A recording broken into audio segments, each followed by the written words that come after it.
always.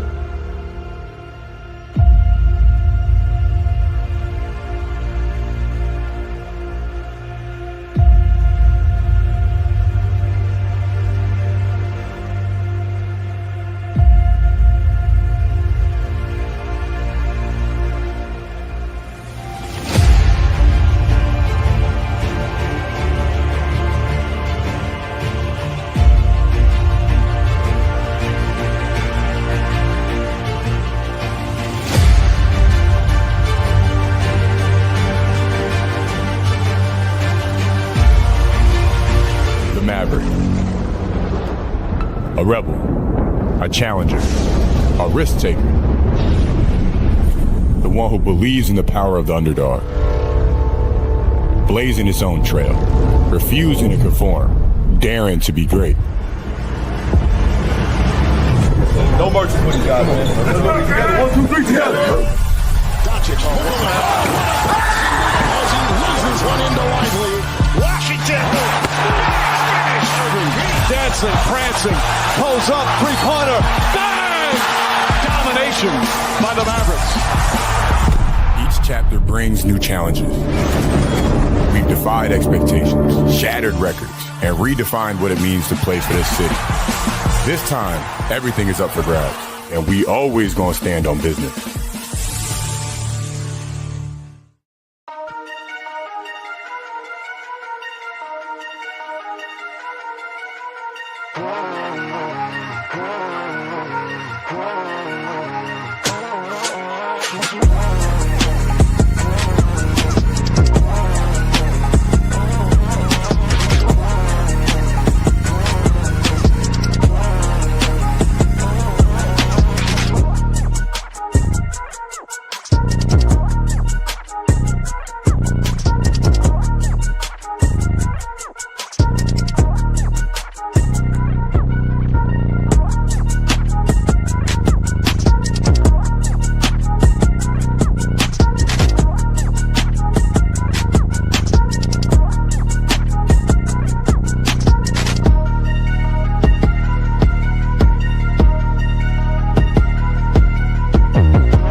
Hey, what's going on, everybody? What's up? Hey, guys, I want to throw this out there. So, y'all are probably thinking, why do I still have that Mavericks intro with Luka? Well, because I couldn't get one with AD because he only played one game. So, not to hate on him, I'm just saying. It be like that sometimes, man. I mean, it is. So, I mean, until they put out a new one with AD in it, we're sticking with it. You didn't want to edit him out like Mavericks did? Like the Mavericks did, yeah. Hey, isn't that what AD stands I don't for? have Always disabled. Always disabled. Yeah. Okay, so Yeah. we're starting off hot. I love it. We're starting off hot. Always disabled. That's right. I mean, he's not lying. Well, it ain't even. It's not even him. The whole team is disabled at this point. Yeah, all the big. Yeah. Well, we are going to start off with some baseball stuff, right? That's what we're starting with because, Sean, I think you have to leave a little early. Unfortunately, thanks to Raymore and Flanagan. Sean's frozen. What is Ray Moore and Flanagan? You can't. I gotta. Who's I gotta. That's our furniture delivery that's coming tomorrow now. Oh. And they call you the day before with the window, and they're just like, yeah. And I was like, all right, I need it like afternoon. And they were like, all right, we'll be there at 8 a.m. I'm like, cool, thanks.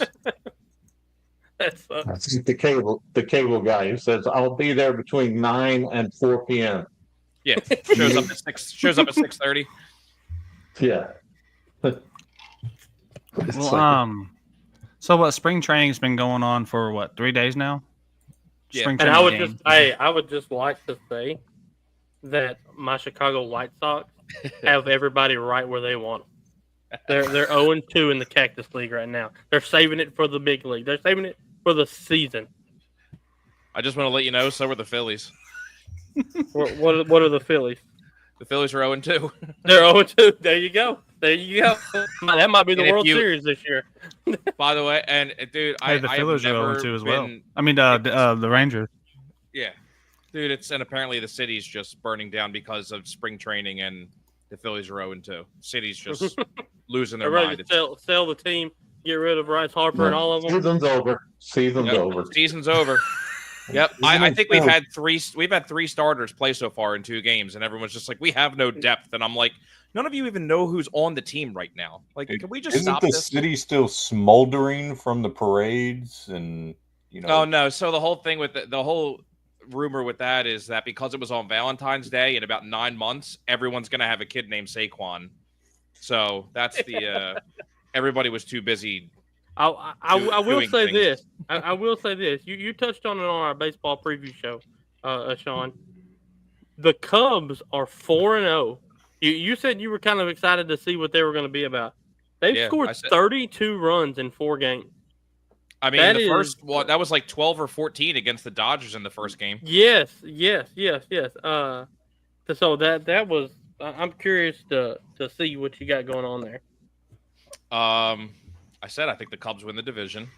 I think they made a lot of moves, and I don't think anybody besides maybe the Brewers can keep up with them. But I think the Cubs take that division by six games at least. I'll say 5-6 games. I think 5-6 games they'll take that division easily. I think they'll have Justin Steele coming back. They got a good rotation, and that lineup's just going to come through and do nothing but hit. And then, barring a strong wind coming in from the outfield at Wrigley, so is that probably the best stadium in baseball, Wrigley? They've made a lot of improvements because I've been there once, and I went there after they won the World Series. And it was actually it is cool. It's a great stadium. I don't know, man. I loved Fenway. Fenway was so is it great because of the history? Yeah, and the stories that they have and all that, and but yeah. Is that what you were fixing to say, Mr. Eddie? I was going to say, if you've ever been to a San Diego Padres game, even though they moved from Qualcomm to a new stadium, it is one of the best places to go watch a game. They always have bands out there. They have events. They have all sorts of stuff going on. And even when back in the day when Casey was little, and I was catching foul balls and giving them to him from Cam and Eddie and Tony Gwynn. Of course, Tony Gwynn never hit it out the park, but it's just always a great time. Obviously, the weather's great, but I just that's why they're kind of my other team that I root for is the Padres. It's just a cool baseball town. Okay. Were you I would like to add, I wasn't a kid at that time. That was still that was like junior high. So he was. But we lost one. But ultimately, I am going to give the old man credit. Not only did he catch that foul ball, he caught it without spilling his beer. Yes. Pro move. In the sand with a beer in his hand. So that's kind of like the dad that caught it, had the baby in his hand. It was going about 3 rows over to my right, and I'm just looking. Then all of a sudden, I see the ball coming through the people at me, and there you go. There you go. This is the ball right here. There it is, right there. Very nice. There you go. There's Cam and Eddie hit it. Got a little spitball action right there on the side. Were you looking for the Rookie of the Year moment there, Mr. Eddie? That he'd zing it back from center and he'd get a contract and the whole thing? Yeah. I mean, the point was I didn't spill my beer. That was a big deal. That's amazing. Not that your son got a souvenir, that you didn't spill that beer. That's all that matters. Well, I did want to add, I have not been to too many major league ballparks. I've been ballpark in Arlington many times, and obviously a lot of Padres games. Fenway is at the top of my list to go to. And my dad went a couple years ago and loved it. My wife, Linda, has been there, and she said it was incredible. And I was like, if I go, I want to sit on top of the monster. Yes. That's where I want to sit. Yes. the tour of Fenway is actually really cool. They show you where all these movie scenes were filmed and stuff, and it tell you stuff about the stadium and like the foul pole, and there's like Morse code on the outfield wall. If you actually look, you can see it sometimes during games. There's Morse code on the wall, and that's in reference to somebody who like helped to build the stadium and stuff like that. It's actually it's really cool to like see that kind of stuff. Yeah. Yeah, I'll tell you one of my favorite Fenway stories was Manny Ramirez. Anytime he went to the monster, he had to go use the bathroom, or he was just going in there to talk with the people back there. I think one time I heard a story that he ate like 2 hot dogs in between them warming up and the pitch of the next inning. Like he was hungry. I believe it. Yeah, Manny was one of my favorite players of all time. Boston Manny, should I say? What's up, Brandon? How you doing, man? Not Cleveland Manny. Not Cleveland Manny. Not Cleveland Guardian Manny. Pre dreadlock Manny. Yes. Something I kind of wanted to touch on tonight, but really since we got you on here, Sean, you're more the baseball guy. That video that I sent today about the guy putting the tag at second and blocking. Yeah. When did all of that kind of come about? So that was from last year's spring training with Lindor. It's basically you can't block the bag at all. You have to have a clear lane to the bag. And that's basically an extension from when a few years ago, Buster Posey from the Giants got absolutely leveled. He was catching. And this dude, I mean, just took him out full force. And I think he a serious injury to his leg. And so they basically said you can't block the plate anymore as a catcher unless the ball takes you into the path at home. So that was the updated rule for home. And then they started to move that into second thanks to kind of Chase Utley when he was with the Mets when he was with the Dodgers facing the Mets, and he slid into one of the Mets players and broke his leg. And I'm not even going to deny it was a really late slide. I mean, he was like at the bag and started the slide and took the dude out. Like it was a dirty play. But they basically were just like, you have to give a clear lane as a fielder to the batter. Can't block the plate anymore. So that's why I said, I'm like, and then they made the bags bigger last year. So I'm like, yeah, you're just give everyone pads. I remember the bags getting bigger. But like that on that video, I mean, he's only blocking like half the bag. So like you still have a whole half of the bag, and that's wild. Like I don't know, baseball's kind of getting a little like NFL and NBA. All these wussified. New rules and all that crap. Freaking pansies out there. I heard something, and again, you can correct me on this. Are they talking about going double bags at first base?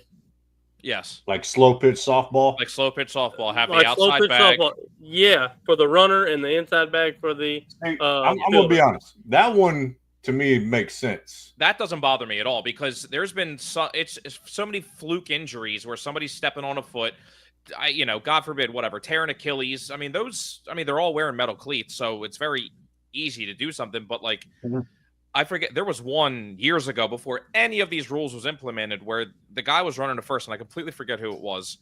I mean, he like snapped his ankle. It might have been like Todd Helton or something like that. If I'm trying to remember who it was, but he was on first. Or no, it was a pitcher. Sorry, it's clicking. I forget the pitcher, but I mean, he stepped on first, and the guy stepped on his ankle, and you just watch his ankle just fold completely over. I mean, that's a fluke. Yeah, but I mean, with how many plays there are at first base, and you player safety and all that, it's that one. I'm just like, how is that not implemented yet? But you're making all these rules for, the ball has to take you into the path in order for you to block the plate at home. You can't block the bag at second or third or anything like that. I'm like, first base is probably the easiest one to take care of, but instead they made the bags bigger to try and, I think, get to that rule quicker. But they're working on automated umps, and now they're having the challenging system and all that. They're trying that out of spring training. Yeah, gotta challenge it. Yeah. But they're not giving it to all MLB teams. They're only trying it for like half of them. And I'm like, I don't understand. Either try it or don't. Yeah, exactly. Now that brings up actually an interesting question. What do you think? Do you think they should go to automated balls and strikes to eliminate the human error? No, I think that's part of the game. It's always been part of the game is human error. I mean, the biggest one is the pitcher from Detroit, who, and it sucks, but he had a perfect game. Galarraga. He had a perfect game, and I'm sorry, that was the easiest call to make in that whole entire game. Probably he was out by 3 feet, and he called him safe. But I mean, it's part of it. I just always find it funny with replay is you have a multi same thing in the NFL, a multi-billion-dollar industry, and you still can't get replay right. Yeah. In NFL, MLB, and it's just like you have the best technology, probably have the best medical staff, you have all this stuff. You can't get replay right still to this day. And it's well, and that's the thing about it is they've made some of these rules so subjective. And you know, it's at least they've tried to fix was it a catch, was it not a catch? I mean, it was pretty simple back in the day. If it didn't hit the ground and you have both feet in, catch, period. But now there are so many, it's just like the hits on the quarterback.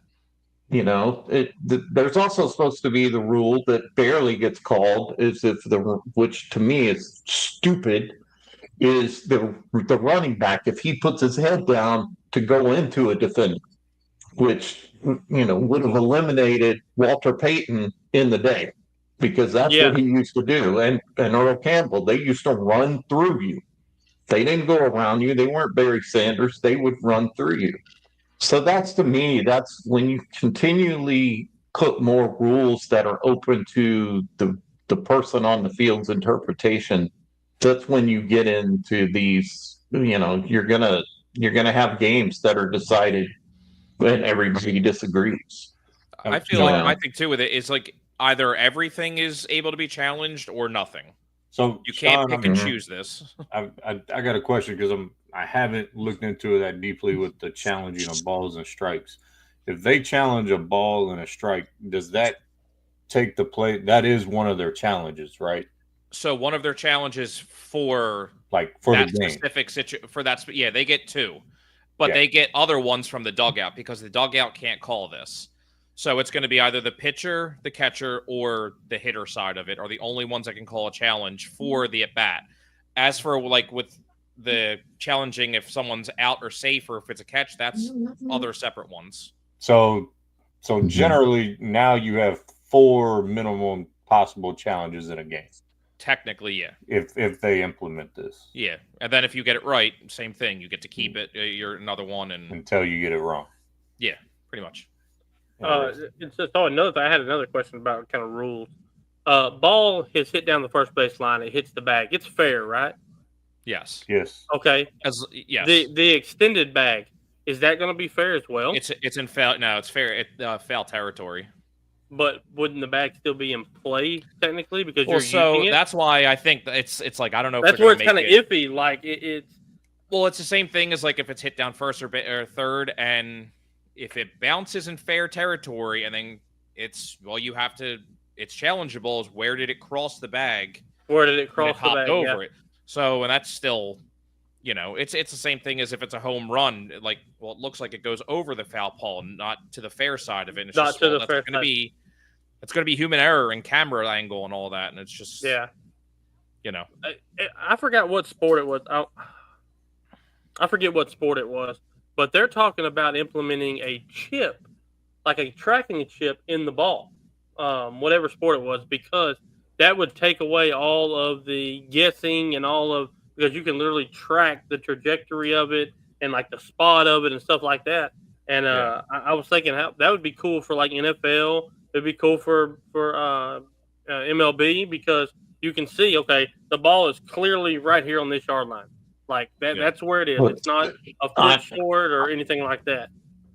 I don't know if you guys remember back in the day, the NHL tried that to try and get more people to watch TV, to where they tracked the puck.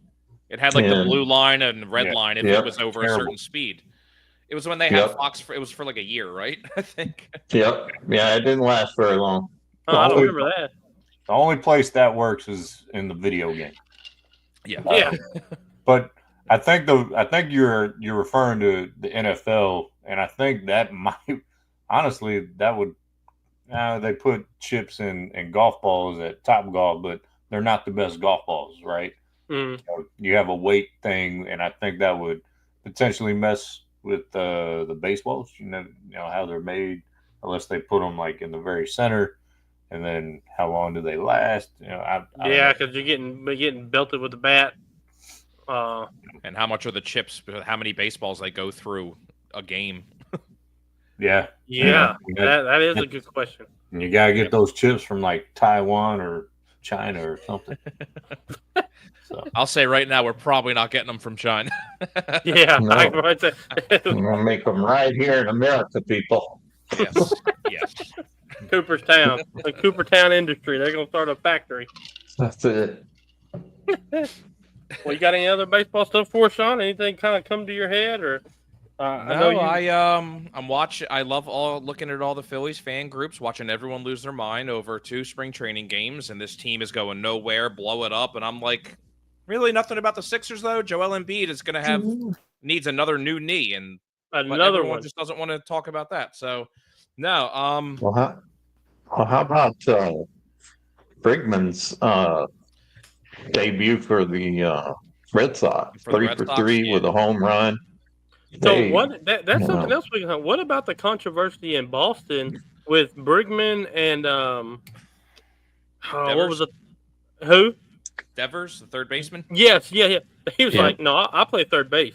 So Like, that was the I don't funniest. see That was actually the only drama thing else I was going to bring up is the fact that, of course, according to Barstool, the Phillies are the top landing spot to trade for Rafael Devers because of the drama that is happening with Bregman. And I'm like, well, yeah, he said it openly. He just said, I'm not playing, I'm a third baseman. I signed here to play third. I'm not moving. I'm like, I don't blame you. Like, you've been there, you've grown there, you've earned the spot. You're an amazing hitter. You're a very good third baseman.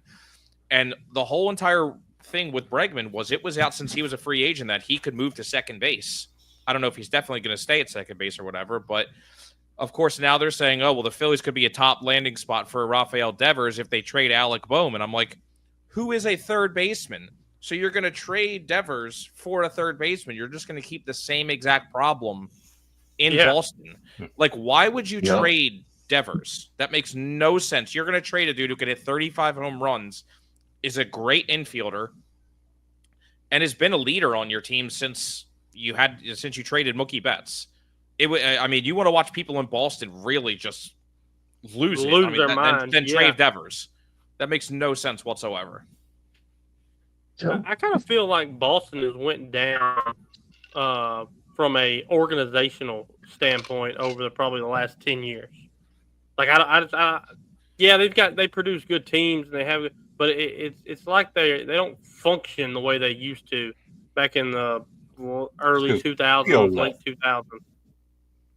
Theo left and went to the Cubs. Yeah, so I'd say Theo came in, took over, then they just went on a tear.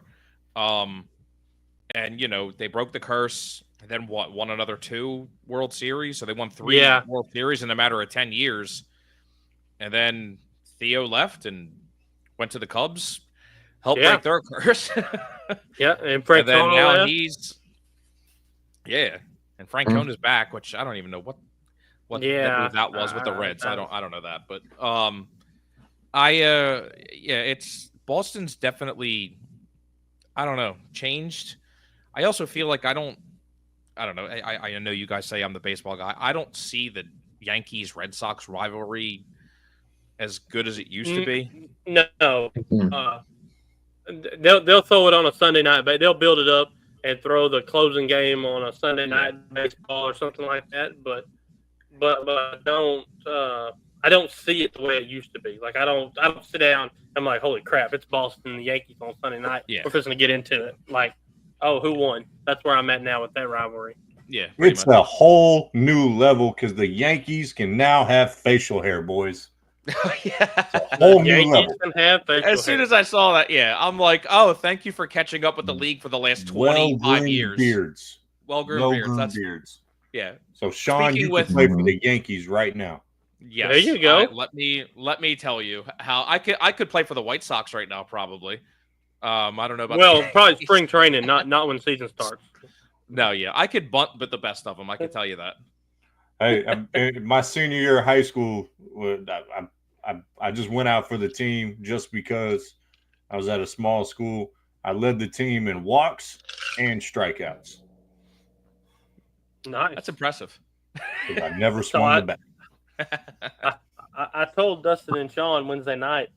I gave up baseball in 4th or 5th grade. I don't remember which one.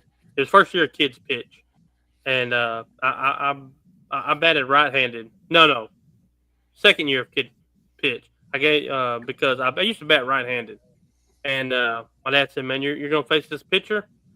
He throws curveballs. It's gonna look like it's gonna hit you, but just stay in there. It's gonna drop right in front of you. Just stay in there." Well, I stayed in there, and it didn't move. Neither did I. I got pelted right in the ribs. And then after that, I switched to left-handed hitting. And then I got hit again, and I was like, I'm done. Like, I don't need to be getting just hit. So that was my career in the baseball realm. I played in the college, and I got hit once. One time in all the years, and it was my very last game. What college did you play at? I played at Camden County for a little bit. Okay. Nothing even worth talking about. What position? I was a pitcher and an outfielder. Pitcher and outfielder. Yes. Okay. And my arm still feels like I was a pitcher and an outfielder every game. Yeah, Casey got used to get hit with baseballs when he was young because I would pitch to him. You were and I would pitching hit him numerous times. Douche canoe down there, freaking visiting California, and it was softballs because he played slow pitch softball and I wanted to play, right? And so he'd be pitching them, and then he would intentionally throw at me. Freaking jerk. I was trying to teach you to keep your eye on the ball. Well, yeah, so did the dad and it worked. he ended up with a black eye. Probably not the best idea. But let me tell you this story time from Casey's schedule right here. So he used to play slow pitch softball, right? And he played on a couple different teams in San Diego. And I'm talking about the old man below me on the screen. And I would go to the fields with him. So this is probably 7th or 8th grade before he got stationed back in Texas. And I would want to play, and I would just be a free agent player for whoever needed a player. Well, they would never let me play on his team, which is some BS. Well, finally, I got to play in a game against him, and he's the pitcher, right? First at bat, double. Second at bat, single. Third at bat, I wrote that mother effer so far. There was no fence. It was like 4 fields combined. They had to run after it, and as I'm rounding second, all I hear is my dad go, "Oh, hell no, my son ain't hitting no home run off of me." And he tackles me at third base. I like it. Base runner interference to a T. Like wrapped, drove, beautiful tackle. If he was playing football, it was BS. And then I hit a double the next time up. So it should have been the cycle if I wouldn't have got tackled. But his teammates were I always loved pitching in softball. I could do a curve in softball over it would curve. Really? I loved it. His But teammates that were was a like, big thing in the Navy, obviously playing softball. So your son is now on our team. He's no longer allowed to play against us. So I did earn a spot on the team after that. yeah. So let me ask y'all this. Ellie De La Cruz, do you think he's the next face of MLB? Maybe. He can be if he. I hate to say, I hate to use this as a reason, but he is ridiculously streaky. And I know baseball is such a streaky sport, like it can be. But he is. I mean, he could hit 400, and he could hit bombs out of nowhere. He's an amazing infielder, and then all of a sudden, you won't hear his name for 3 weeks. And I'm just like, if he can get somewhat of a more consistent, again, it's baseball. Like you hitting, being good 3 out of 10 times gets you in the Hall of Fame. So it's like it's hard to say. Does he have that. to get out of Cincinnati? Yeah, Yeah, I think so. I would more say Aaron Judge is probably one of the big faces of baseball, just because he's very well known, and of course everywhere. plays for the Yankees. So Yeah, the Yankees give him. That's what I was kind of curious about. If say Cruz went to big market Boston, just say Boston. I mean, does he really elevate his statue and status as a Boston Red Sox shortstop? I mean, I think that would be a massive upgrade for him to get out of Cincinnati. Yeah, and just Cincinnati hasn't really been anything since like Brandon Phillips and Joey Votto were in their prime and stuff like that. And it's that was really the end. I don't know. I could totally see him going to like San Diego or something, since Tatis is an outfielder now. Tatis can move to the outfield this year. Somewhere like that. Yeah. I don't know. I mean, I think you got someone like Paul Skeens who's going to be the face for pitchers. Yeah. And I think they're the same age too. I think they're both 23. 22, 23, something like that. Yeah. I mean, you have Gunnar Henderson too. And this is literally just me using the 3 people who are going to be on MLB The Show. Yeah. That's them 3. I mean, you got Jackson Holiday. Right. I think they're both upcoming type of players. Yeah. I think you're right, though. I think Judge is probably the face for like the East Coast, and then I mean, you have Ohtani for the West Coast. I was about to say Ohtani. Well, it's also hard for like I don't necessarily. I'm not a huge fan of Stephen A. Smith, but I'll give credit where credit is due. He said it's really hard for Ohtani to be the guy when he doesn't speak the language. Yeah. And for me, here's my issue with that, and it's not an issue of foreign players by any means. The issue I had is you've been in the States for 7 or 8 years now. Yeah. And you think not only would you be employing an interpreter, but you'd probably be employing someone to teach you English. Well, he did have an interpreter. His interpreter was stealing from him for 5 years. So Right. Well, like I feel like if I had moved to Japan, I got to be somewhat competent. I got to learn Japanese somehow. Well, that's the funny thing about his is, so when he did this whole press conference about his interpreter, he had another interpreter and he was speaking. And then when he did another like post-game interview, he was talking perfectly fine English. And I'm like, so I think the Dodgers are picking and choosing that legal portion of it when he can actually talk. But I think he can talk. I think he can, because I mean, even when he was with the Angels, they did a thing like a behind the scenes thing, him walking around the stadium after like his 3rd or 4th year. And he was talking pretty good. So I think he can. Well, he didn't talk in the New Balance commercials either. Right. I also think the thing that hurts Ohtani is he's a West Coast team. They don't come on until 10 o'clock at night. And I think that's the MLB favoring, and I don't want to put a conspiracy thing behind it, but like it's the same thing with the Japan series that they're having this year. They did it last year with the Padres and Dodgers. They went to Korea and played. Well, now it's the Dodgers and Cubs. You're favoring the Dodgers with Yamamoto, Sasaki, and now Ohtani because that's, it's the same thing as Hideki Matsui. It's such a big thing for Japanese people, for Korean people. Like baseball is huge over there. You're going to give them.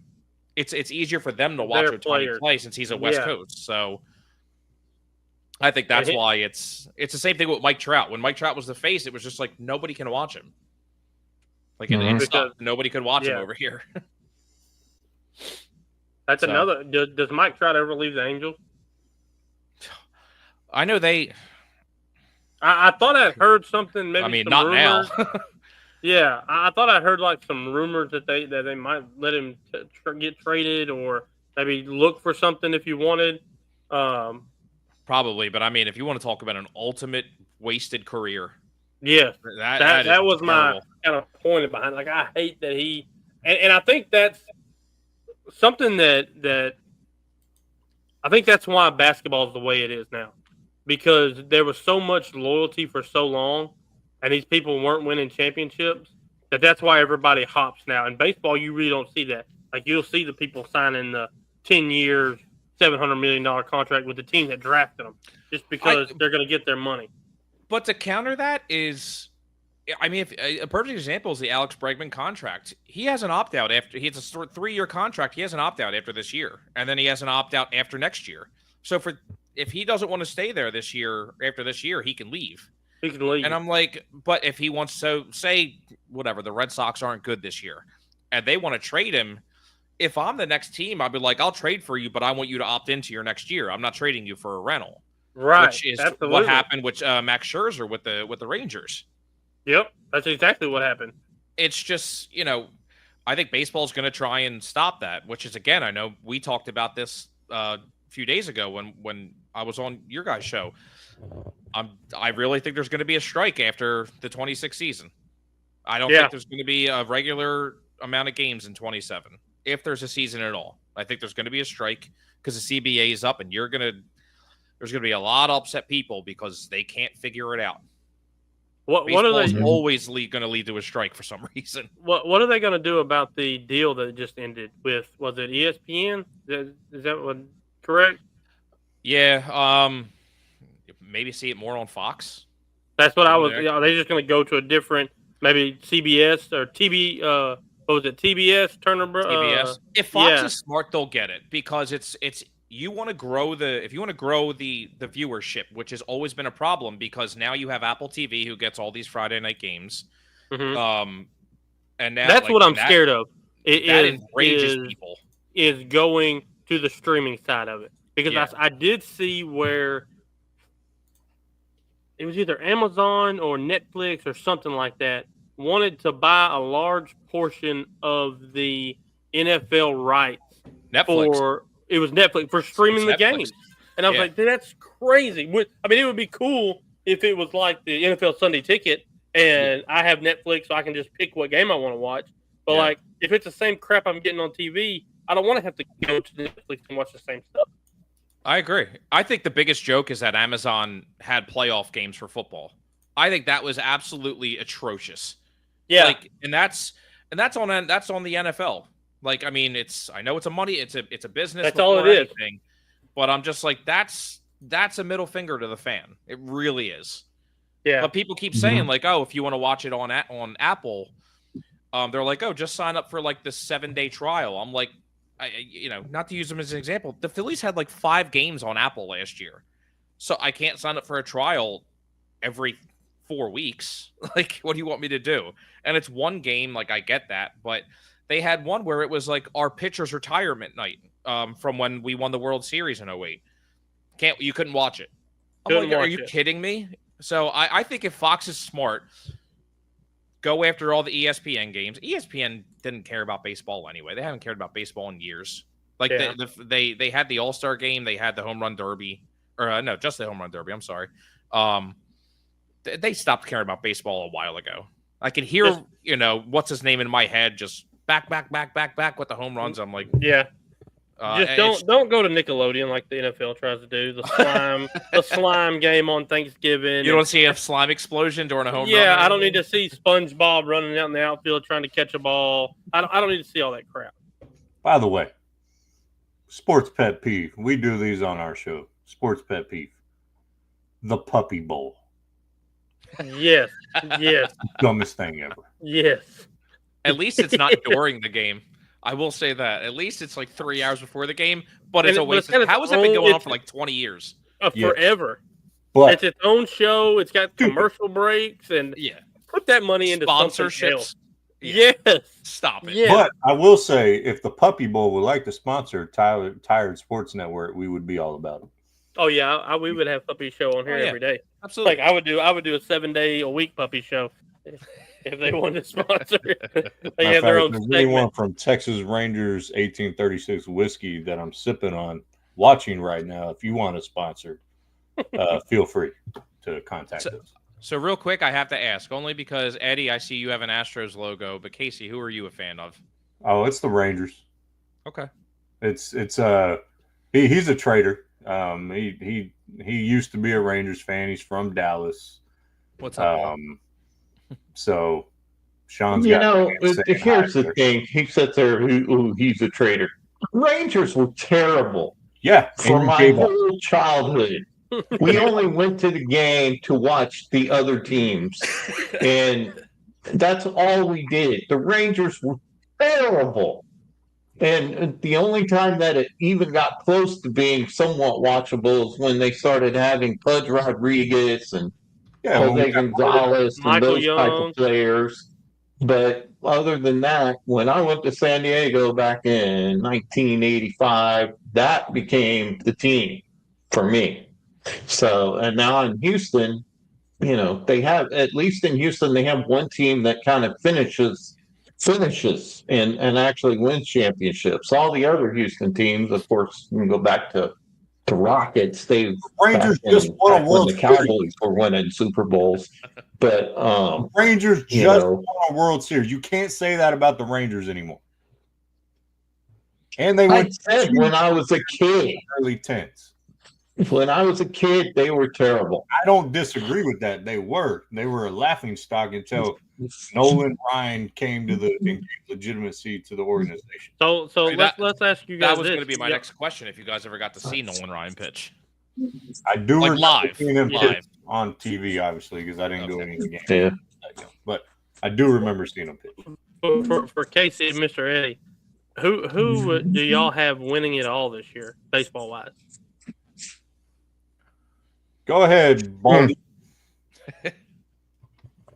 You what? All right, never mind. I'll lead so you can understand. Yeah, you. He asked, "Who do we have winning it all?" I've already said. I heard that. Yahoo. This is how Bruce Bochy operates. Look at this San Francisco teams.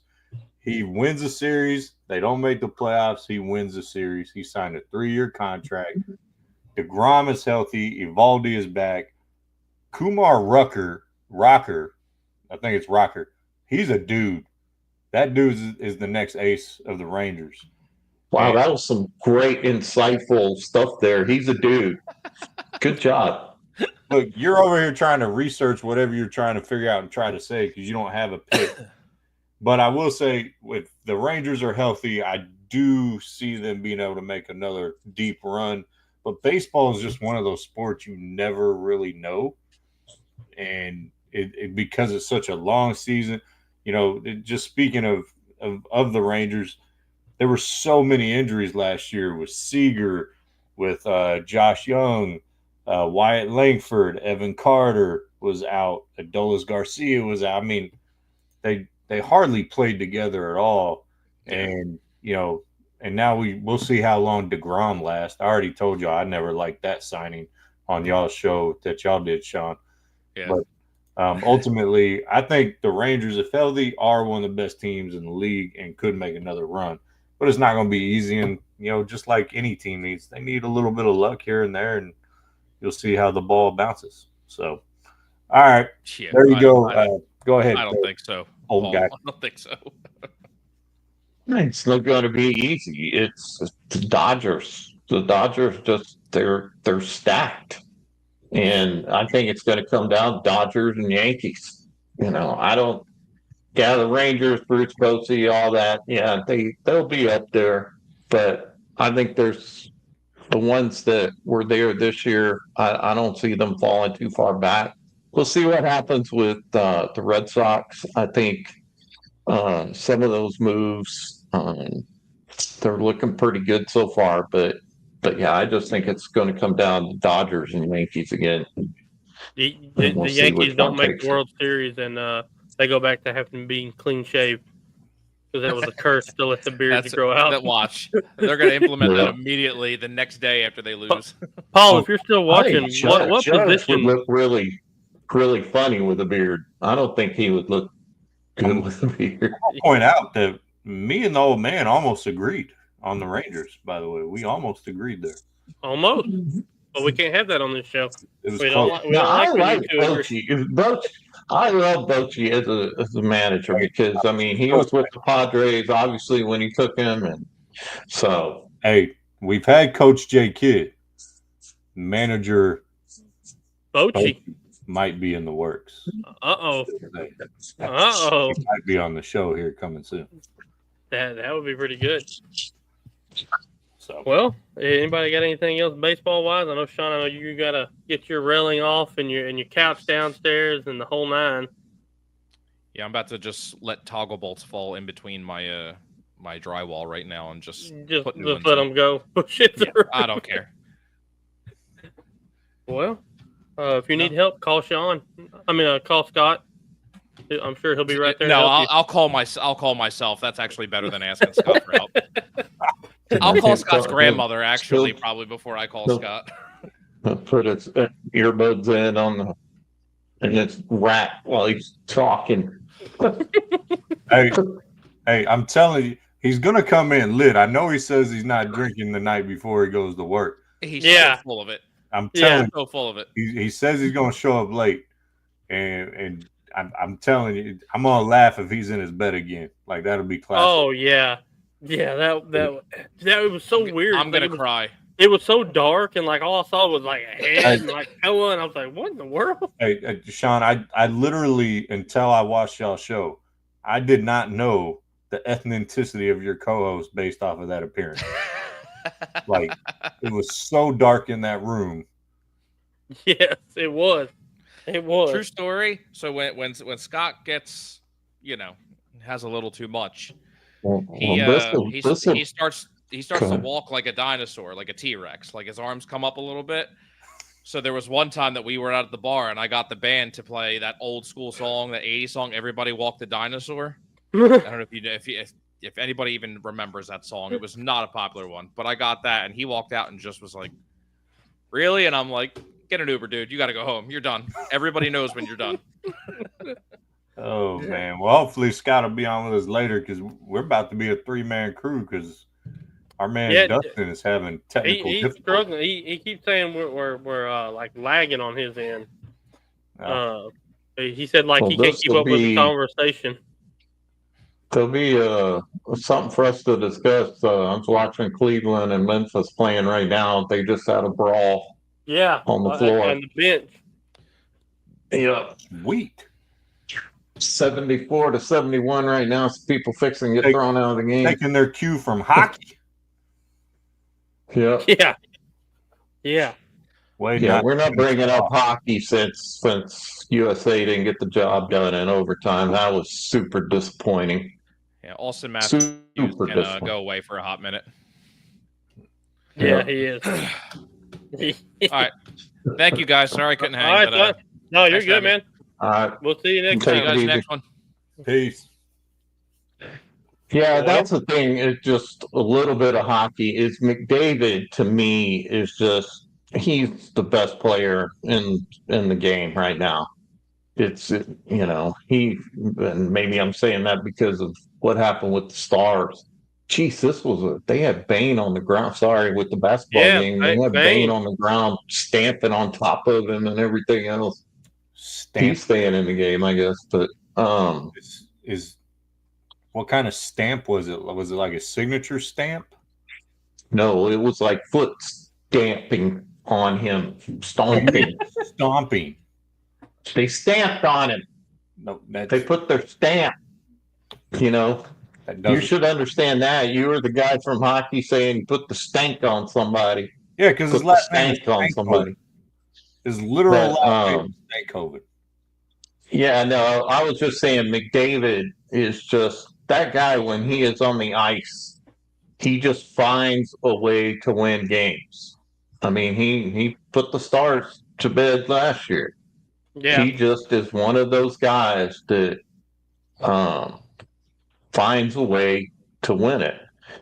And so I knew when he was out there, it was going to be tough sailing, but hats off to the goalies. The goalies played unbelievable in that game, forcing it to overtime. But, McDavid he's one of the best, if not the best in the game now.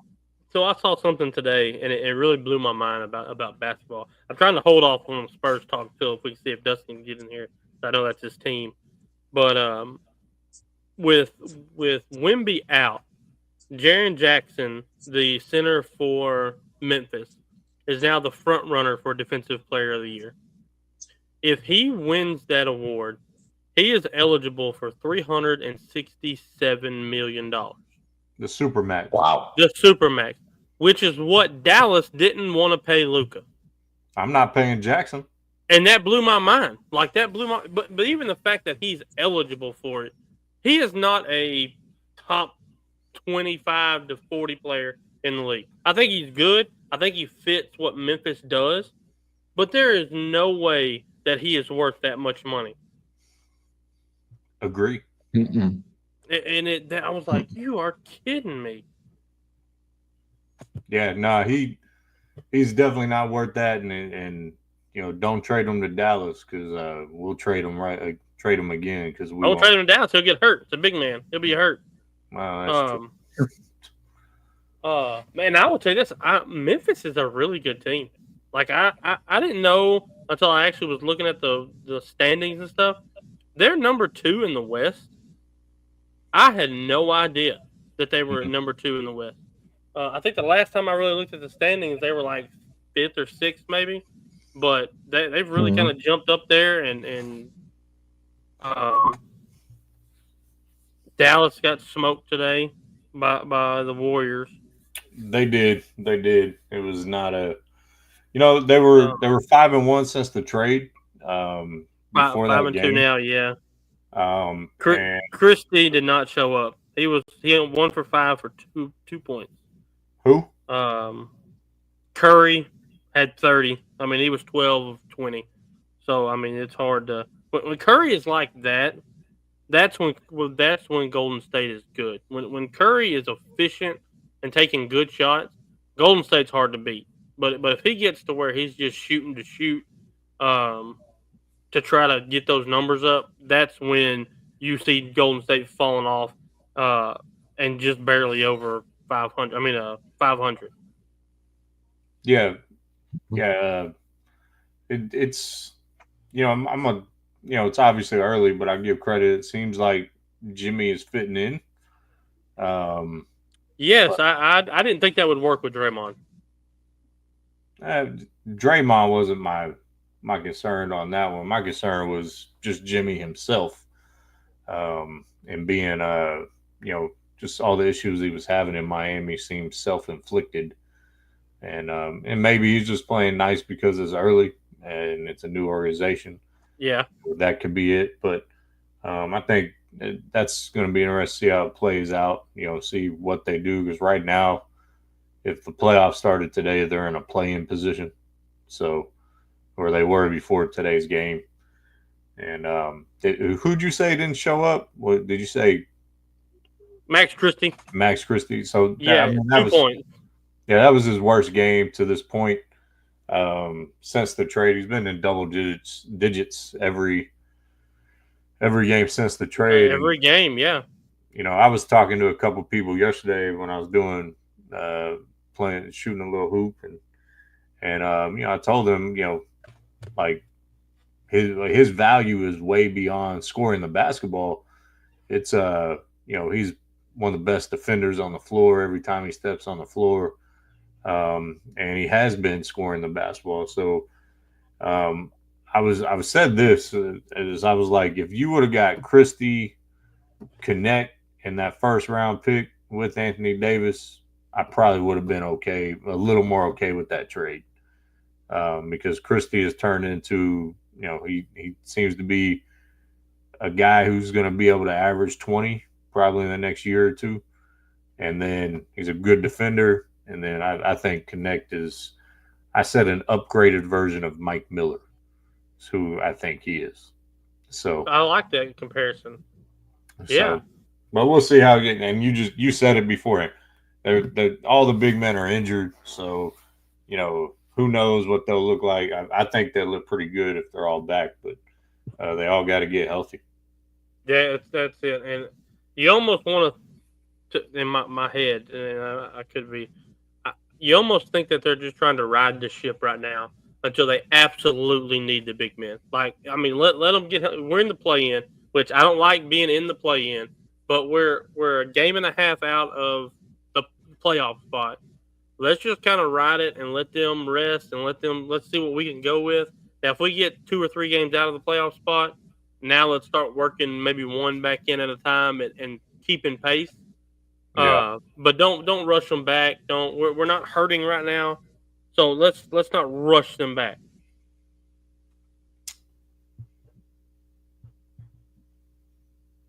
Okay.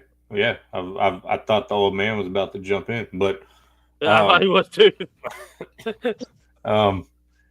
No, I was looking at some of the NFL rumors that are going on. It's interesting now of what's happening, but you guys are on a different subject, so.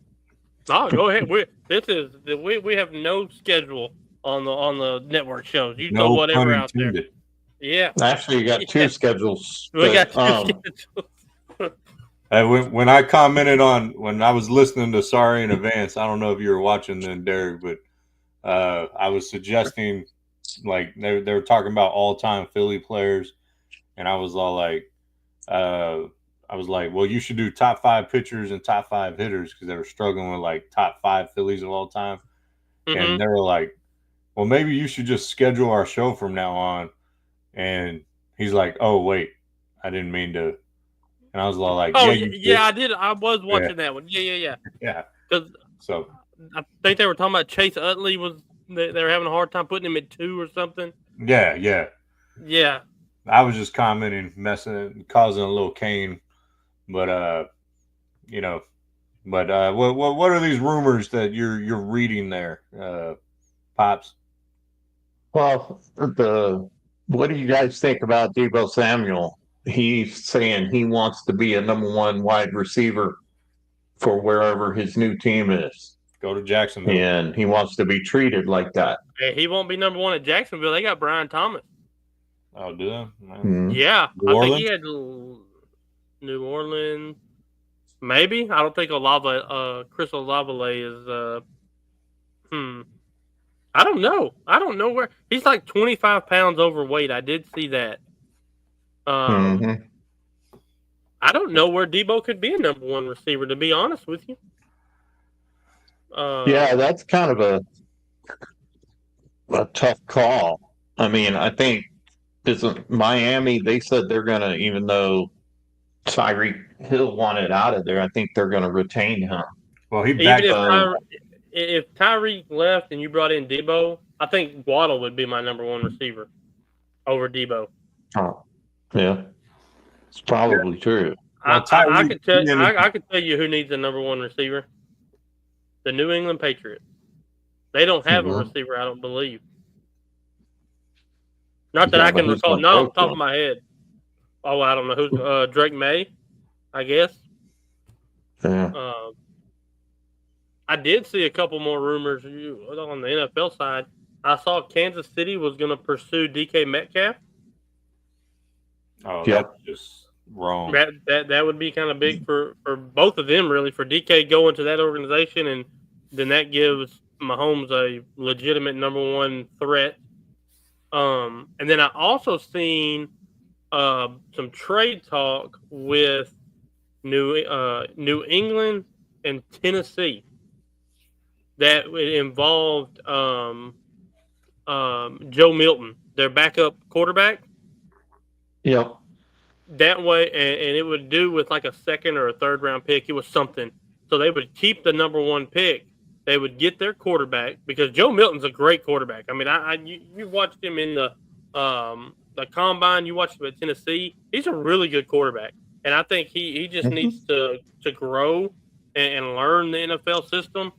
And they were talking about if they went that route, that they would take Abdul Carter out of Penn State with the number 1 pick.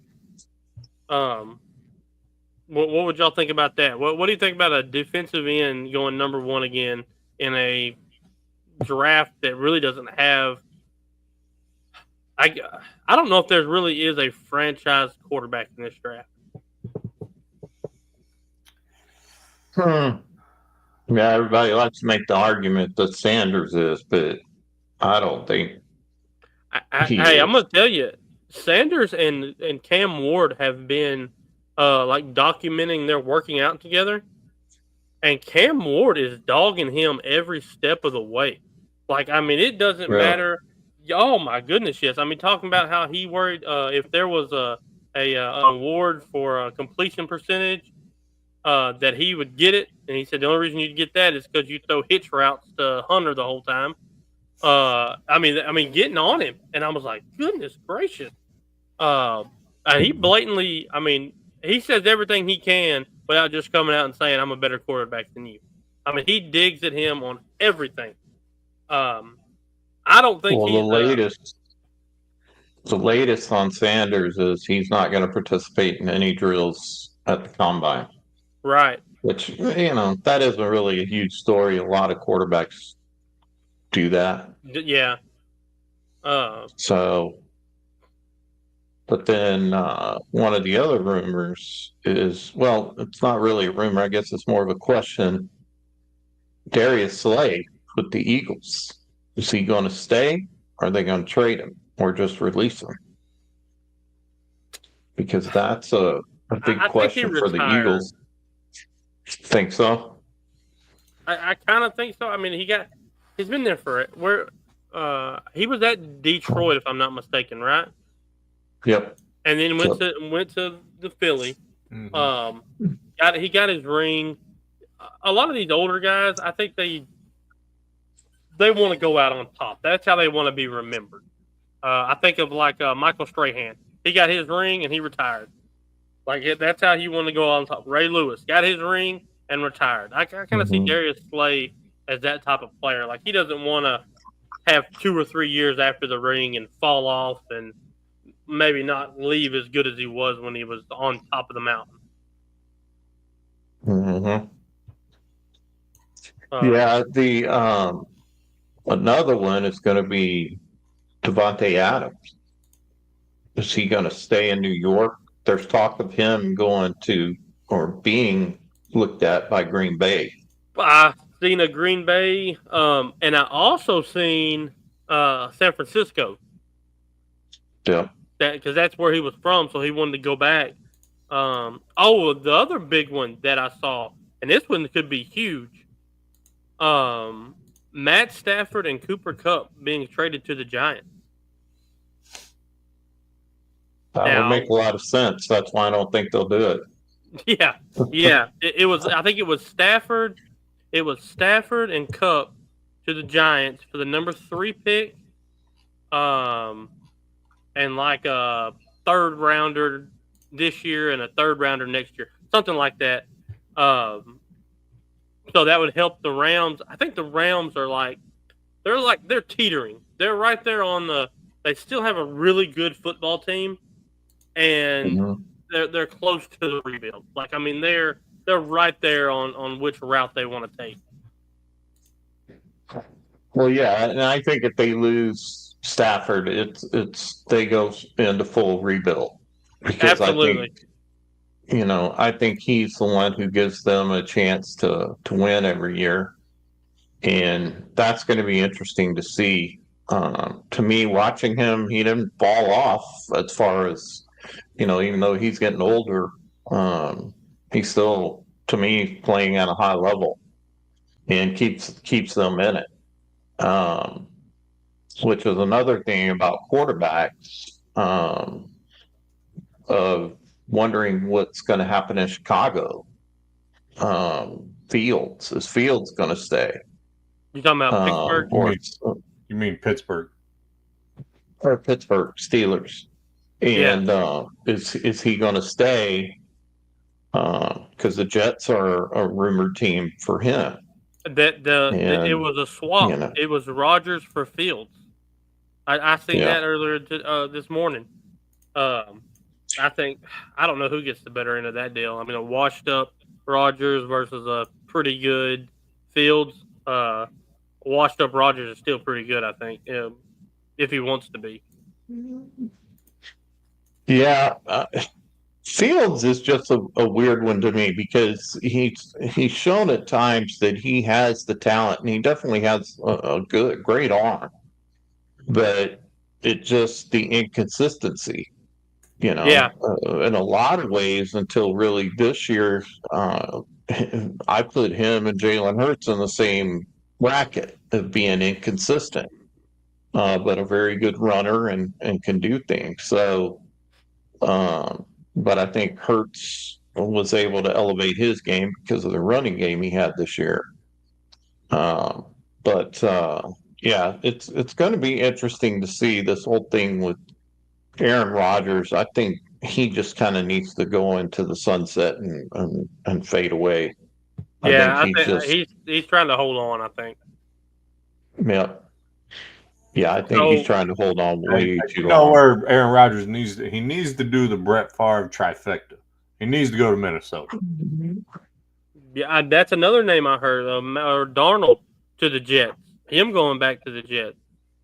Yeah, that would be weird, huh? Yeah, But, Darnold's part. yeah. I but don't know. yeah, To kind of go back to that New York and Rams and all this and that. So if you're the Rams and you make that trade and you get that number 3 pick, and like I said, you're sitting there on, are we rebuild moding? Are we going to try to compete and this and that? You could actually trade that 3rd pick. Okay, you could trade it back to say the Raiders or the Jets at 6 or 7. Get you a king's ransom for it. Get you the 6th or 7th pick, the 1st round pick next year, a couple seconds for them to jump each other to go get that quarterback that they're both looking for. Right? They're both looking for a quarterback. And like I said, if you do that, then you definitely are in rebuild mode because I think your pick is in the late 20s, if I'm not mistaken. 26. So that you're not gonna get a quarterback there. You might can get a Kyle McCord in like the 3rd round, who's a great quarterback. Don't get me wrong. I mean he lit it up. But yeah, this is I love the NFL draft. I love everything leading up to it. I know we kind of talked about doing a draft show for the first round of the playoffs, first round of the draft, and just kind of even doing like our own little mock drafts in between. But yeah, that's all I really had on the football. So I wasn't even really thinking. Football's not even in my mind right now because it just ended. And I'm like, man, we got 8 months before anything freaking pops back off football wise. Y'all got anything basketball or the great college games yesterday? I don't know if y'all watched any college basketball.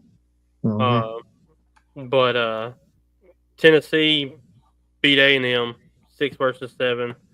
Auburn still looks good. man, Florida you had looked to good. bring that up, didn't you? Yeah, I hate that. I mean, A&M basketball is just like A&M football. Sometimes they beat the good teams, and you're like, oh, crap, dude, we're going to be okay. And then they lose. Or it's like we've got to learn how to beat the good teams consistently. And I brought this up a while back on our show back during college football. 2021, I believe, or 2022, they beat A&M, and it was like, I mean, they beat Bama, and it was like, oh, crap, but we're going to be good. And then they lost to South Carolina the next week. They blew out Missouri. They blew out LSU. Then they get blown out by South Carolina. Their season derailed after that. I mean, it was pretty much done. Duke looked great yesterday. Houston looked good. A lot of teams looked good yesterday, and today, probably one of my top picks to win it all is St. John's, and they looked really good. St. John's looks really good. Rick Pitino has got them playing great basketball.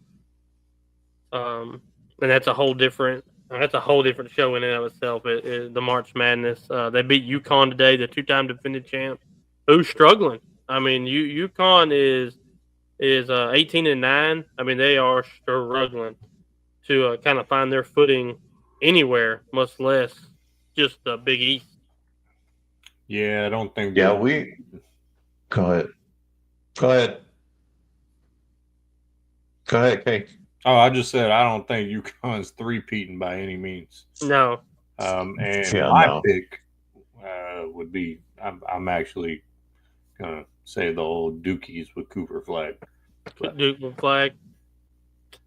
Yeah, I mean they. Yeah, what we talked about on our show, or I talked about it, is it's amazing how the SEC is dominating the top 10 right now, Mhm. and how it's this is kind of like how football used to be with the SEC, but now you've got these hot teams as far as um, um, basketball's going here. I mean, I'm still hoping A&M. A&M, what they've got to learn to do is they've got to learn to get ahead and then beat the other team down. Stay on the gas pedal It's like they because lit up. that's the problem is they figure we're going to win close games. Well, not always, especially in basketball. You're not always going to win close games. You may be a great finisher, but that's been my problem with them. I mean, watching them against Mississippi State, it was the same thing. We'll keep it close, but in the end, they couldn't get enough shots in the fourth period to win that game. So, yeah, it's going to be interesting to see how this all plays out.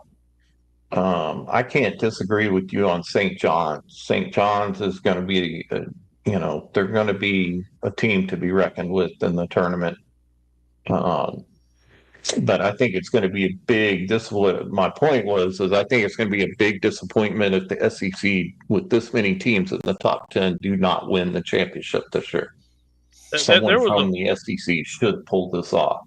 a But post I out. think, I don't remember where it yeah. was. I'd have to even try to go back and find it.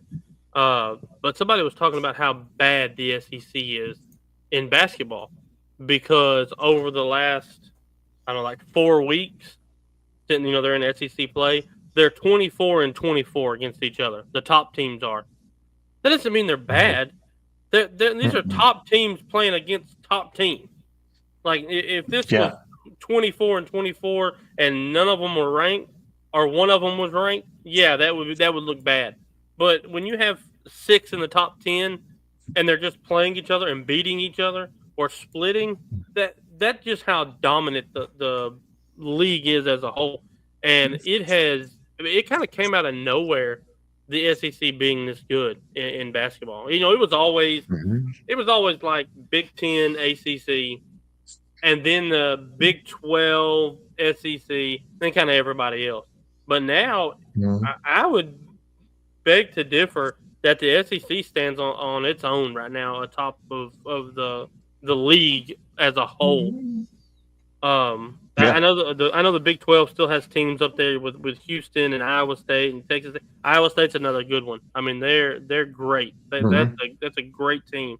But I mean, just top to bottom, there's so Arizona. I know they lost last night to BYU. BYU's another team. I mean, BYU is playing great right now.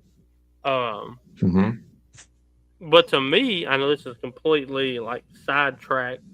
Right now, to me, the best team in basketball, college-wise, boys or girls, is the Texas Longhorn girls. They have won 4 straight against ranked opponents, and they have beat the last 3. They beat number 2 South Carolina, number 8 Kentucky by 20, and number 5 LSU by 13. They are playing unbelievably, and of course, UConn girls blew out South Carolina last week, which was a big win for them. I think they needed that. Notre Dame girls lost this morning to North Carolina State. Yeah. No, I can't disagree with what you just said either.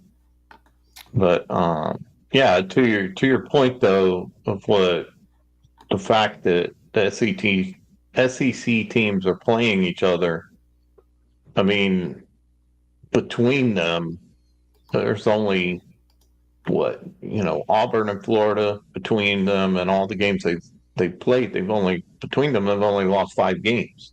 Yes. Whereas Auburn's only lost 2, Florida's lost 3, Alabama's only lost 5. I mean, and you look at some of these other teams. SEC is dominating basketball right now, and it's just a correlation of how it used to be in football. Now it's really shifted to basketball. Well, So I was making the hand gestures. I don't think you saw it, Derry, but I was making them earlier. That's because they can pay the most. Their money. Oh, their schools absolutely. bring out and bring in the most money. That's what it's come down to. It's come down to Major League Baseball and who's going to pay the most NIL stuff. And I know I put a Brandon's comment up there about Clemson being a half game out of first. Clemson of the ACC. Clemson not being a traditional basketball power. Talk about a school that has money in the ACC, but I also think there's other teams in the ACC that are way down that are traditionally normally pretty good, like Virginia Tech, UNC, North Carolina. Those teams are not having good seasons, and I mean even Notre Dame was more on the girls' side, not necessarily the guys' side. So I'll refrain from that, but in Wake Forest. Which is a traditional basketball school as well. But, I'd say almost as impressive as Clemson being a half game out in the ACC is SMU being in 4th in the ACC in basketball after the run they had. So that's pretty interesting. You talked about paying the players. It's almost to the point now in sports where if you get a really good person, like let's just take South Carolina for example, they've got that defensive end and they've got that quarterback. Like they went on a run. Like in your mind, you can't just think about, man, we're really going to be good these next 2 years. Mm-hmm. You got to be, man, we're going to have to pay them to keep them here each year. Like they're not. Yeah. You're going to have to pay these guys now to stay. If not, Alabama's going to give them $5 million a year, and you're only going to give them $2.5 million. They're going. Yeah, it's so. I kind of posted something about this earlier, not necessarily along those realms, but I think I've reposted on my ex on Twitter and it was talking about how recruiting has changed and how the game has changed, especially with the JUCO rule now not counting against their eligibility. And I think Rick Pitino, we're talking about St. John's, Rick Pitino was like, I'm not even recruiting high school athletes right now. That's right. And so I tried to explain this to our kids out of Stratford last year when I was coaching out there because we had legit dudes looking to play at the next level. I was like, guys, recruiting has the dynamic has changed when it comes to high school kids. So if you get a legitimate offer, you better take it. Like you can't sit around and wait around anymore unless you're just one of those guys. And if you're one of those, if you're a Cooper Flag, you can wait. Yeah. But if you're one of these fringe college D1, D2, D3 players, you can't sit there and do that anymore. And this is this idea of keeping your own players, like you were talking about paying. Well, in high school now, like I remember I interviewed in Mansfield. I won't say which high school, they got a bunch of them, but I interviewed in Mansfield ISD, and he's like, we got to have our gym open because if our gym's not open, we basically got to recruit our players to stay.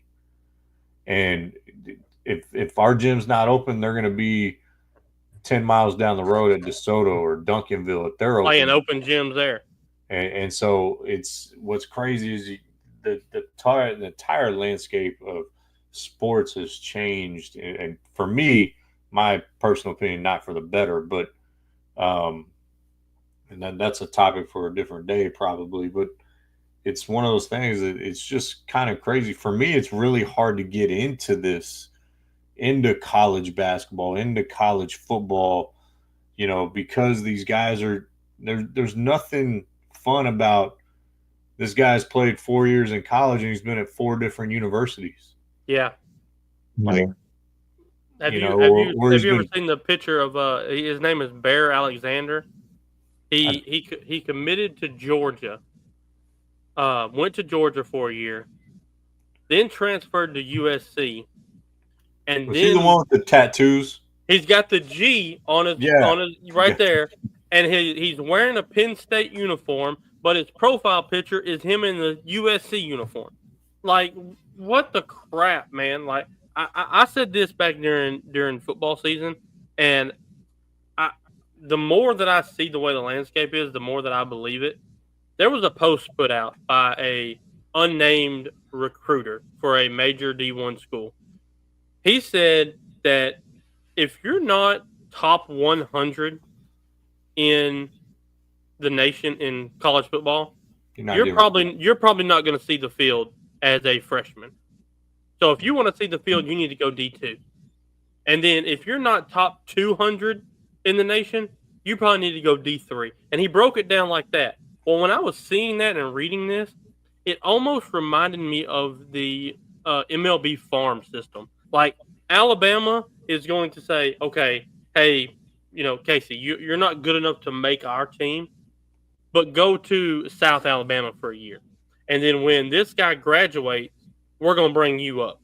It's almost going to be like a little farm system with these major D1 schools and these lower schools. And it's going to go all the way down to JUCO, especially since you have the 2 extra years. You're going to work your way up to the quote unquote to the show. And you're just going to be taken care of all the way up. Yeah, and because now you literally have 6 years, and that doesn't include any redshirt years. That doesn't include the redshirt year. That's right. And so you could redshirt a year at JUCO, not count against you, and then you could redshirt when you get to a 4-year university. I mean, you could be 26, 27 years old before you graduate college, and we kind of talked about this on our show for a little bit. Is that how that's going to affect the product in the NFL? Yeah, no, that's a 26-year-old rookie. Yeah, you got to. Where do you take that guy in the draft? He's got talent. He developed into a dude in quote unquote your minor leagues, but do you take a first round, a second, a third round pick on this quarterback who, may have 10 really high elite years, maybe? I mean, how old was Penix last year when he came out? Wasn't he like he's 26? There you go. With multiple knee injuries. Multiple knee injuries. And it's almost when kids come out early. Yeah.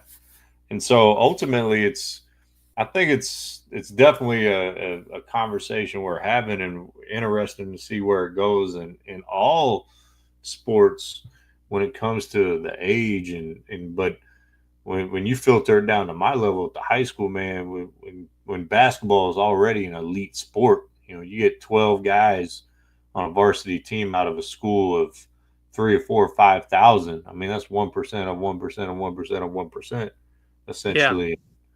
And now you put all those guys up against all these players across the nation, and that doesn't include, you're talking prep schools as well, where guys are playing after high school now.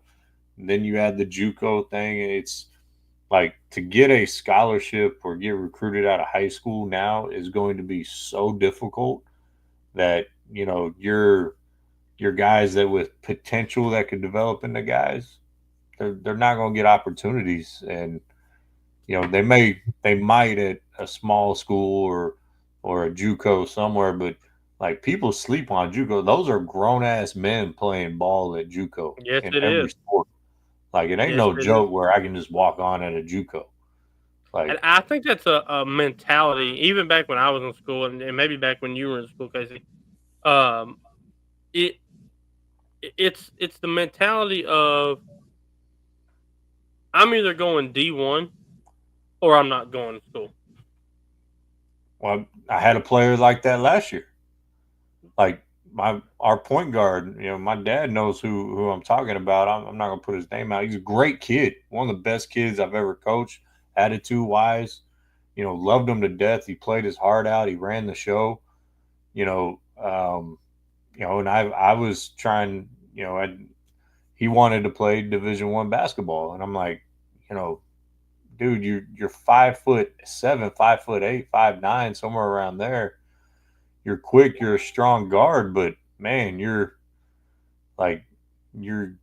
need to, if you want to play ball, it's not going to be D1 because they're not looking at guys like you anymore, or even given those opportunities. And the kid was all about, ball was life with this kid.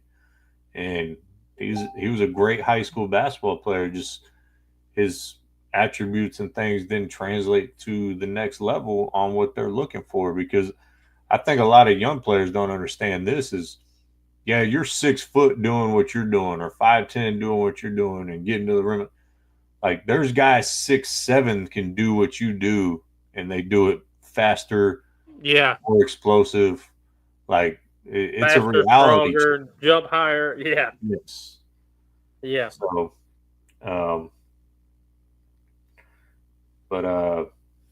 so we kind of me and Dustin kind of came up with the idea of starting this little, and we're not going to have a graphic for it because obviously Dustin's not on here, but we did a little player segment comparison thing on our show now.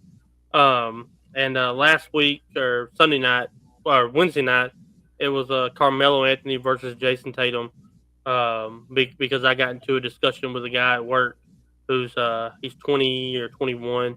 And he tried to tell me Jason Tatum would eat Carmelo Anthony's lunch, and just how much better Jason Tatum. I said, dude, have you ever watched? He said, no, I'm not familiar with Carmelo. I said, then how can you say that? You don't sit here and tell me that if you've never seen it. Derek, are you that child's boss? Yes and no. Fire him right now. I know. Fire him right now for saying that blasphemy. I hope he's watching right now. Comment if you're watching. If you are this person that Derek was talking about. So all week, this was on Monday morning that we were talking about it. So like Monday afternoon, I sent him like a 10-minute video of Carmelo Anthony highlights. Tuesday, I sent him a 15-minute video. Wednesday, I sent him like a 4-minute video. He was like, man, I'm sorry. I was unfamiliar with Carmelo Anthony and who he was. I was like, yeah, don't ever talk crazy like that again unless you know. But this week, we went to the big guy side, and instead of, we could do it either way, but we were just talking about their college careers. It was Tyler Hansborough at North Carolina, and it was Joakim Noah at Florida. And so we put the poll out, and it was 77-23 in favor of Tyler Hansborough. Yes. I personally agree with that, being a North Carolina fan, but as an unbiased North Carolina fan, Tyler Hansborough was just unbelievable. I mean, he was Tim Tebow of North Carolina basketball. Like, he brought you everything that you needed every single night. I remember the Duke game when he got his nose broke and just was pouring blood everywhere. He stayed in. They got him fixed up, and that's just who I relate him to. And he could go get you 30 and 15 any given night in college. I mean, he was that good. Now, yeah, his team was unbelievable. They had Wayne Ellington and Danny Green and Cody Zeller and Ty Lawson running the show. I mean, so they had an unbelievable team. But me personally, I was just Tyler Hansborough over Joakim Noah. And Noah was good in college, but I mean, they won back-to-back titles. So, I mean, you can't say that he wasn't good. But I would just, what are your guys' opinions? Dad. Go ahead, Casey. You're no more on this than I would. Yeah, I wanted you to go first so you could look terrible because you probably have no idea who we're talking about. So you're probably Googling Tyler Hansborough, misspelling his name. I'm not Googling anything because I'm not going to have any discussion on this. So shut up and continue. Or continue, and I'll shut up. One or the other. Dumbass. Oh man. Yeah. I mean, to me, in those two, I would take Tyler Hansbrough easily. Ultimately, his college career was, I mean, it's up there with almost anybody's. And, but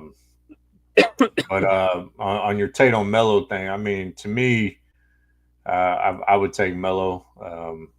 The effort, how he scored, and if you want to talk about his Melo's college career as well, I mean, that 1 year he had at Syracuse was insane. Yes, it was a national title. You can go back even to his senior year in high school at Oak Hill Academy. He was unbelievable there. I mean, he was phenomenal.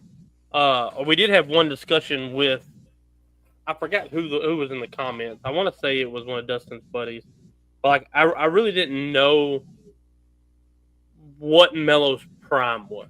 Like, was it the last couple years in Denver and the first couple years in New York? Was it more the New York Melo was the prime? Was it more the Denver Melo was the prime? To me, I would probably say his prime was short. To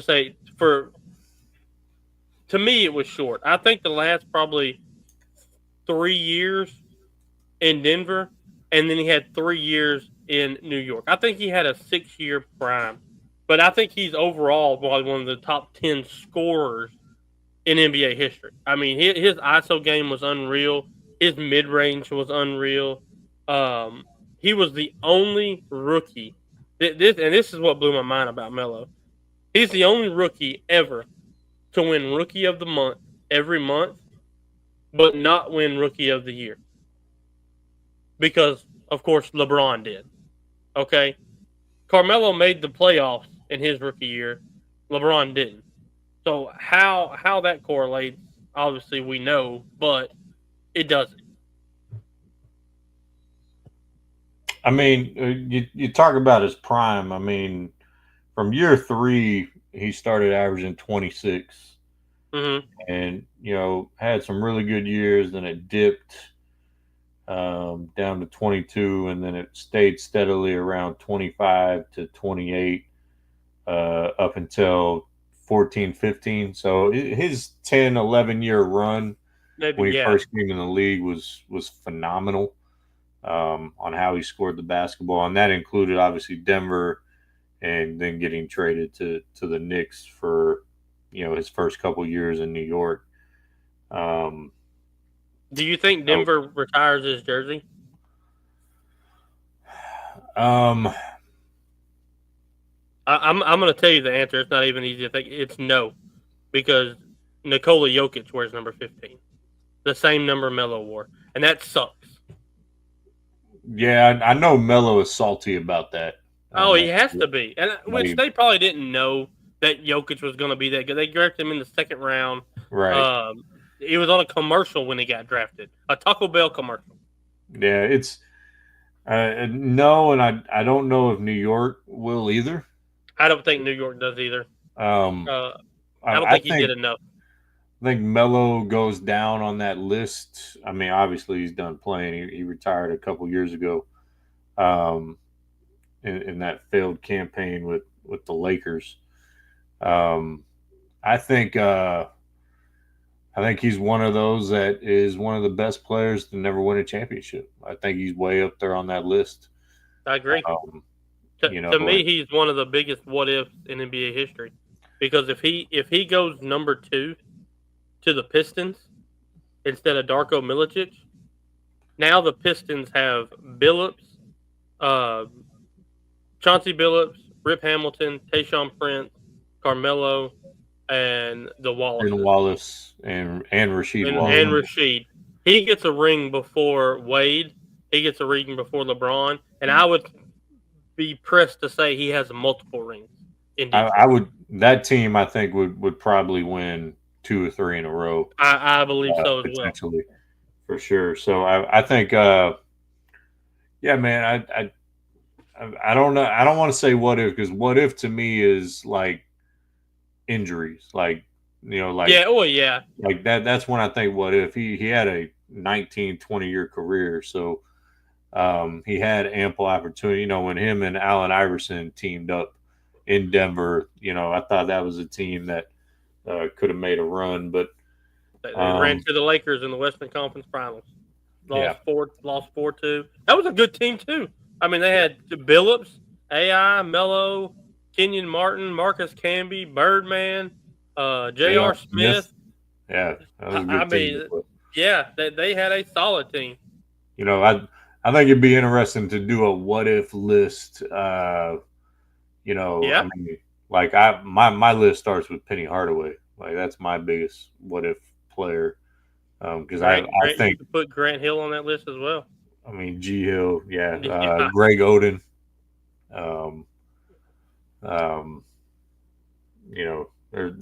There's a lot of them we could go into. I'll tell you another one. Speaking of Greg Oden, Lamar Aldridge, and Brandon Roy played 72 games together. Yeah, Brandon Roy is definitely on that list. Brandon Roy, he was a problem, and yes, I think he was. I think he could have been like the next in the ilk of Kobe. Ooh. Like, I don't know if he wins 5 championships in that, but I think he could have. That dude was such a good player and so smooth, and it was almost effortless. And which makes that 2011 NBA championship run that's behind you all the more impressive by that's the greatest championship run ever. I don't care what anyone. Yes, 100% agree with you. But yeah, those three, they were 62-10 when those three played together. That could have been a great trio. Yeah, you can't knock the Trailblazers for picking them. I mean, you can't predict injuries. Yeah. Oh yeah. I agree. It's I think the Greg Oden one, he did have a little bit of injury history at Ohio State, but that kind of is what it is. What's crazy is I was coaching high school basketball in Ohio when those dudes were at Ohio State, and when Trey Burke was playing at Northland with Jordan Sullinger and then Northland had these 2 twins that were insane as well. Man, that team was stacked, man. We also our teams played against Jimmy Jackson's kid, Trey Jackson. From the Fab Five, Jimmy Jackson? Yeah, no. Yeah, Jim Jackson played for the Mavericks. Okay. Yeah, okay, had the long NBA career. Yeah, the part of the 3 J's: Jamal, Jason, and Jimmy. Jason, yeah. Jamal Mashburn, that was a good player. I liked old Jamal.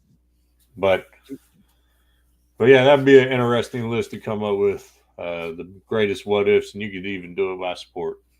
Yeah. What would your be what if for football, Mr. Eddie? The what if? You mean just if someone went to a different team? Yeah, any. I mean, injury wise, if somebody went to a different team, anything. Well, when you bring up that, the thing that comes to mind is, back in the day, what was it? They were still the San Diego Chargers, actually drafted Eli Manning. Yeah. And he refused to go there. And which actually ultimately made the career of Drew Brees later on, got him, elevated there. But that would have been Eli Manning on that team if they had just had a quarterback, because you had LT there. Well, they had Philip Rivers. Yeah, Philip. Well, he came in a little bit later, but it was the same draft. But it would have been, I think, Eli Manning. Yeah, Philip Rivers he couldn't get him past the hump. Obviously, it's another what if. What would have changed? Where would and then I'll go back to the ultimate one of oops of Ryan Leaf and Peyton Manning. You know, it was because they were talking about how, and that was the sad thing about the Chargers always seem to make the wrong decision in that. And when they were drafting and some of the players that they had. But that's probably a big what if Peyton Manning had went to the San Diego Chargers and not the Indianapolis Colts. How would that have changed the football landscape for Tony Dungy and all those players? For sure.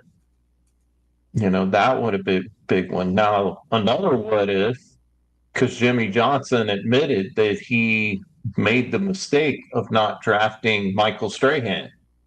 He said, I should have drafted you. He said, that's one of the biggest regrets I ever had. So could you imagine that team if they'd still got Charles Haley? They had, well, I guess Haley played a little bit before. No, he didn't. When did they play during the same time? Michael Strahan, Charles Haley, Deion Sanders on that defense, Charles Woodson. So yeah, those are a few what ifs for me. And here's my biggest one of all. If Jimmy Johnson hadn't left the Cowboys, how many Super Bowls would they have won? A bunch. If JJ hadn't screwed it all up. And I still go back to even JJ said his wife told him, you just had to mess it up, didn't you? You just had to mess it up. And yeah, he did. He messed it all up.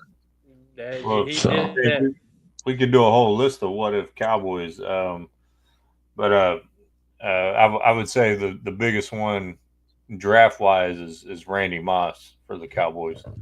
That's another one. By the way, Charles Haley played from 1986, the year of this legend's birth, to 1999. Yes, both of our births. Played 93 to 2007. So they did have a lot of layover there. Mm-hmm. Yep. I'll kind of close with this. My what if in football: what if the Saints don't trade the whole draft for Ricky Williams? Oh yeah.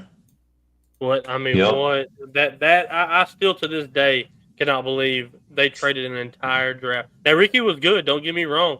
Ricky was great in college. Mike Ditka. That was Mike Ditka. He wanted him a back, and he got him one, but it cost him everything. So, and the first the next year. So, but a lot of good talking points tonight. I hate that Dustin he's got internet trouble. He said his TV's messed up, his phones are messed up. So hopefully he can get that straightened out before we come back on Wednesday night. But you guys are on tomorrow night still, right? Yes, sir. Yep. Monday nights for 7 more weeks? Like 7 more weeks. 7 more weeks? Monday night? Until track season ends. So track season ends, what, are y'all doing any good in track? Or? We're practicing. Practicing, okay. Nothing wrong with practice. We have sweet kids. We're talking about practice. Yeah. Well, we need a lot of it, and we're not very fast, so that's tough to kind be of track. important in track. We don't jump very far. So real funny track story. So my daughter doesn't do track, and they have tried to get her to do track for 2 years. And this past Wednesday, they were calling out who made the track team. They were sitting in the bleachers in the gym. It was raining. So they named this list, and they say, okay, if you made the team, go sit on this end. So everybody else just stood in the middle. The track coach comes, and he said, Briley Sasser, can you raise your hand? So she, raised her hand. And he goes, everybody, this is Briley Sasser. This is the second year in a row Briley has not ran track. We respect her decision. We respect that she doesn't want to run track. Don't be like Briley Sasser. Briley, can you go over there and sit to the left? He made her go sit by herself over in the left because she wouldn't run track. They try to get her to do it. They try to get her to do it so bad, but she just doesn't. She's a basketball girl who plays volleyball and doesn't run track. That is, I mean, that's a good one. I mean, that's up there with my midget story. That's a good one. Well, she tells him, so she has a heart murmur, and it's very light. It's very light. But, I mean, she plays 32 minutes of 32 minutes in a basketball game. But she always tells them, I can't run track. I got a heart condition. And so they can't. I mean, what do you say? Oh, that's classic. But, well, all right, boys. Well, good show. And we'll tune in. Make sure y'all tune in tomorrow night for On Time Sports. Then Tuesday night for Sorry in Advance for Philly, and then back here on Wednesday night with us. Y'all got any closing remarks? Anything? Just if you're gonna comment hot, because we take it and run with it, or I should say I take it and run with it. But come in. You just might be entertained. We're the self. I'm not going to run with it. That wastes perfectly good energy. So I'll let you run with it. You haven't ran in 37 years. 37. Yeah, I just picked a number. Don't really answer. Isn't that how? Yeah. Okay. Yeah. Once you made cheap, you weren't even a twinkle in my eye yet. Who's your daddy? Who's your daddy? Why you gotta say that's so lame? Like, come up with something better. Like, you think almost on this planet 6 decades you would have something better. No, it's too good because you have no response. Terrible. No response. That's right, Mr. He has no response. If it ain't broke, don't fix it. All right, fellas. Good luck. We'll see y'all tomorrow night.